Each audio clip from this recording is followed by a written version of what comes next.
நீ வந்து இயற்கைனா என்ன, மனுஷன் ஏன் இயற்கையோடு இணைந்து வாழணுங்கிறதுக்கு சில விஷயங்கள்லாம் சொன்னார். ரொம்ப அற்புதமாக இருந்தது. அதாவது அவர் வந்து மிக சிறந்த கல்வியாளர், மிகச்சிறந்த பேராசிரியர் அப்படிலாம் நான் கேள்விப்பட்டிருக்கேன். இருந்தாலும் துணிச்சலாக அரசு வேலையே வேண்டான்னு சொல்லிட்டு துணிச்சலாக அப்போ போராடி வெளியில் வந்து ஒரு சமூக மாற்றத்தை ஏற்படுத்தணும்னு வந்த ஒரு பெரிய ஒரு புரட்சியாளர்னு சொன்னால் அது நம்மாழ்வார் ஐயா தான். இது போன்ற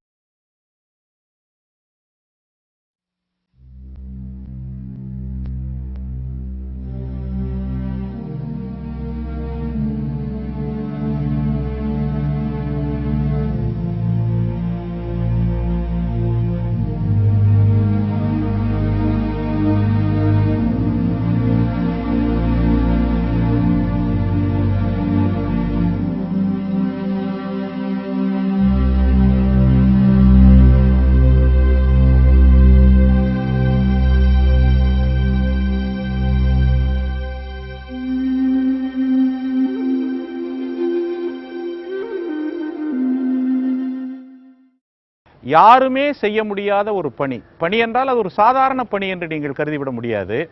இந்தியா போன்ற நாடுகளில் ஊடகங்களுடைய செல்வாக்கு ரொம்ப மோசமாக இருக்கிற இடத்தில் ஊடகங்கள் அனைத்தும் கார்ப்பரேட் நிறுவனங்களால் ஆதிக்கப்படுத்தப்பட்டு தன்னுடைய கையிலே வைத்துக் கொண்டிருக்கக்கூடிய சூழ்நிலையில் அவை எல்லாவற்றையும் எதிர்த்து மக்களின் அரசியலை முக்கிய அரசியலாக மாற்றி அதை இன்று அவர் நிரூபித்து காட்டியிருக்கிறார் என்பதுதான் அவருடைய வாழ்வின் வெற்றியாக நான் கருதுகின்றேன்.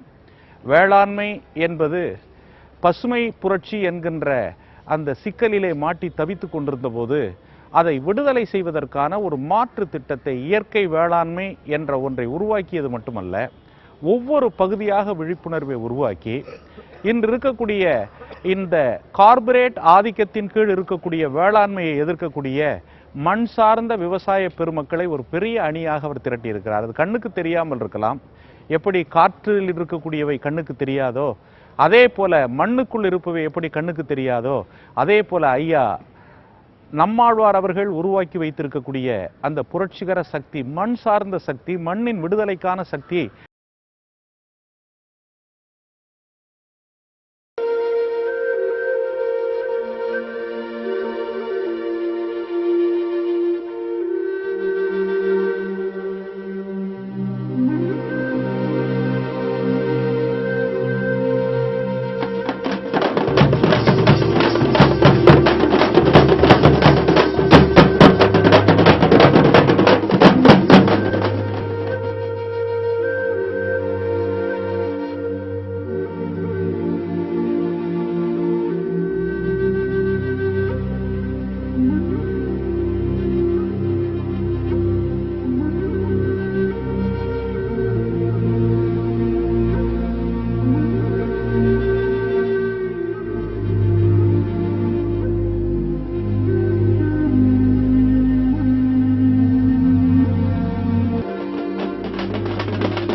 சிறியவர் முதல் பெரியவர் ரொம்ப இனிமையாக பேசுகிறவங்க,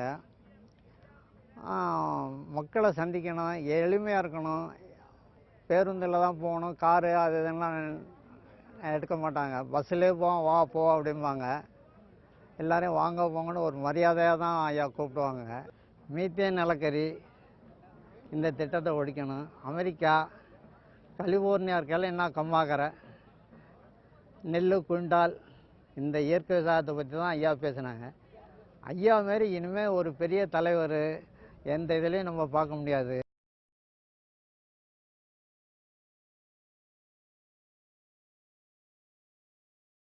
அவசரப்படாங்க. இதெல்லாம் நாடு இப்படியே போகும்னு அர்த்தமா? மாற்றமே வராதுன்னு அர்த்தமா?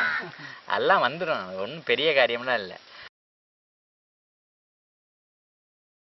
அவ்வளோதாங்கய்யா முடியாதுன்னு ஒன்றெல்லாம் கிடையாதுங்கய்யா. காமலம் நெல் பயிர் 30 கஜம் தண்ணி கிணறு தண்ணி மட்டும் கிள போயிட்டே இருக்குது. நெல் வந்து இப்படி வைக்கலும் குட்டையாக போயிடுச்சு. நிற்காமதான் தண்ணி ஏறச்சேன். நெல் பயிர் கருகி போச்சு. முக்காமலம் அந்த முக்காமலம்